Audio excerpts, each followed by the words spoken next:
for having raised this issue. And indeed, I had a discussion on WhatsApp last night, very late at night. I think it was about 1:45 a.m.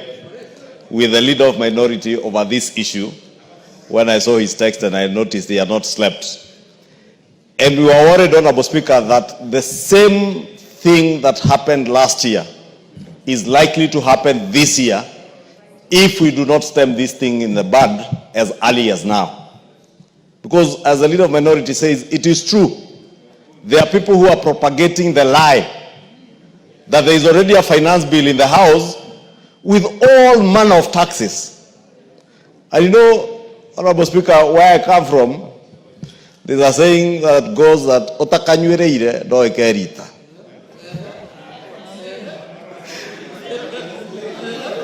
The direct translation of that is the English saying that he who wears the shoe knows where it pinches the most.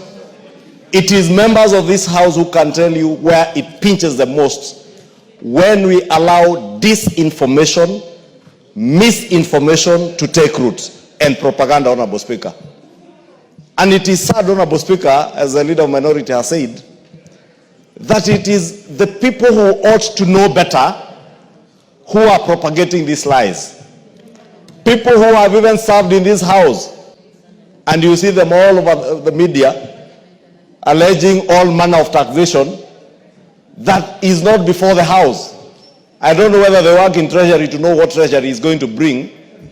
The National Treasury is even yet to table the estimates for the next financial year that will then inform what needs to be financed. Because a finance bill is a consequence of what is to be expended by government, then government decides this is how we intend to raise revenue. And that is why is a statement on revenue raising measures that the Cabinet Secretary comes to read in at the beginning of June. Therefore, Honorable Speaker, is just to implore on Kenyans. One, not to believe the lies. Two, to fact check. Honorable Speaker, last year, 2024, Kenyans were fed with all manner of disinformation, falsehoods on what was contained in the finance bill. The few offensive clauses that were there in the finance bill, a week or 2 weeks before consideration of that finance bill in this House, none other than the chair of the Finance Committee informed the country of all the retinue of amendments that were being proposed to deal with those things that Kenyans considered offensive, like taxation on bread. You remember the taxation on motor vehicles, and all those things were removed. But Kenyans ended up saying, reject, do not amend. Honorable Speaker, if this House is told to reject every law and not to amend, then we have no business having a parliament in this country. Because legislation or the legislative process begins with legislative proposals, which are then amended as informed by Kenyans during public participation. Honorable Speaker, I do not need to belabor what happened last year, and we need not go to that pain, back to that pain. But we must inform Kenyans that we are in an era of disinformation and misinformation, especially on social media. But unfortunately, many of our colleagues in the fourth estate also pick up from that and report what is being reported on social media as lies as if it is truth.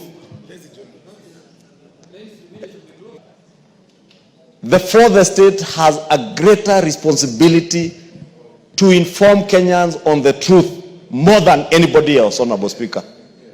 What we say on this floor, Honorable Speaker, is on record. If I lie, even 100 years from today, Kenyans will get to know whether myself or the Honorable Junet lied. So when the Honorable Junet says there is no finance bill, there is none as we speak. And when the finance bill is proposed and it comes before the House, it will not be a secret. It will be published.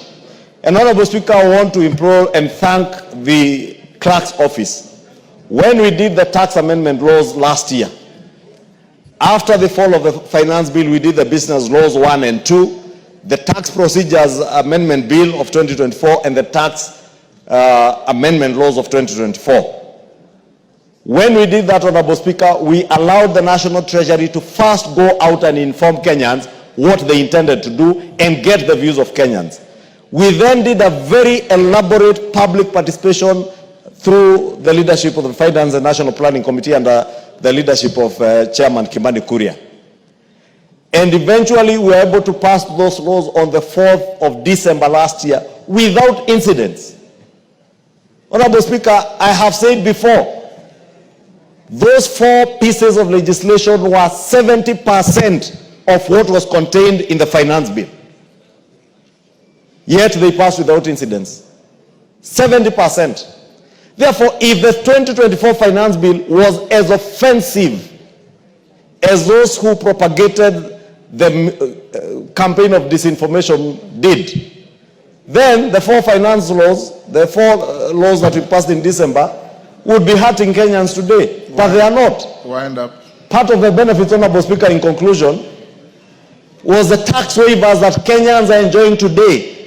Tax waivers that they were denied in June of 2024 through the finance bill, but they had to wait until December 27 for those tax amendment laws to become effective, for them to enjoy the tax waivers. Therefore, Honorable Speaker, let me support what the Honorable Judetta has said and implore on Kenyans to fact check when bills are published. Please make a point of visiting the parliamentary website. It will have bills. Those bills have, at the back of every bill, has objects of a bill. If you do not understand what is in the bill, just go to the last page and read the objects of a bill, and you'll be able to see what is intended to be changed by that particular legislative proposal.